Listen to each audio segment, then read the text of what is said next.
ঈদ উল আজহা মানেই কুরবানির আনন্দ, আর সেই আনন্দের অন্যতম অংশ সুস্থ ও সবল কুরবানির পশু।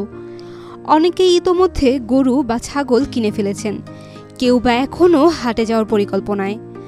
তবে পশু কেনার পর যত্নে ঘাটতি মানেই বিপদ। অযত্নে কুরবানির পশু যেন অসুস্থ হয়ে না পড়ে, এজন্য এখন থেকেই নিতে হবে প্রস্তুতি। দূরের হাট থেকে কুরবানির গরু কেনা হলে তাকে হাঁটিয়ে না এনে পিকআপে করে আনাই ভালো। গরু কেনার সময় খামারের কাছ থেকে এর খাদ্যাভ্যাস জেনে নিন।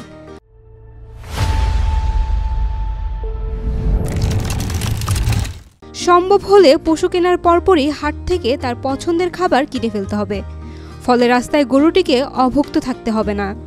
গরুকে জোর করে নয়, আদর করে খাওয়ান। অনেক সময় গরু ঠান্ডা পানি পান করতে চায় না, এক্ষেত্রে কুসুম গরম পানির সাথে লবণ মিশিয়ে গরুকে দিতে পারেন।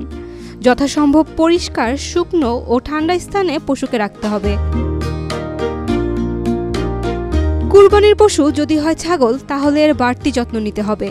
ছাগল সাধারণত যা পায় তাই খায়, তাই খাবার দিতে হবে হিসেব করে, কারণ বেশি খেয়ে ফেললে হজমে সমস্যা হতে পারে।